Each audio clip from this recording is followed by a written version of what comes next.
মেয়েদের সম্মান ইজ্জত আল্লাহর হাবিব দুজাহানের বাদশা কি পরিমাণ দিয়েছে। আজ মেয়েরা স্লোগান সারে টক শোতে, এমন তারা স্লোগান সারে আমাদের অধিকার ইসলাম দেয় নাই। ইসলাম যে পরিমাণ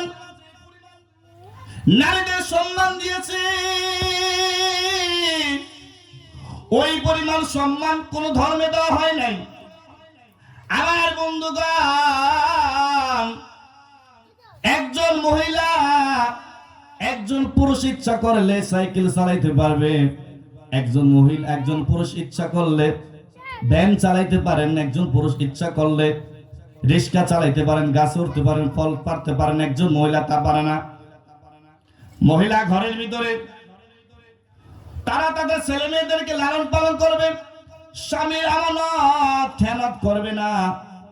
আল্লাহ রাসূল সাল্লাল্লাহু আলাইহি সাল্লাম হাদিস শরীফের ভিতরে বলেছেন, পুরুষেরা বাহিরে তারা যে পরিমাণ ইবাদত বন্দেগী করে, বাহিরে তারা যতটুকু নামাজে যায়, মসজিদে যায়, মহিলার ঘরের ভিতরে ইবাদত বন্দেগী করলে আল্লাহ রাব্বুল আলামিন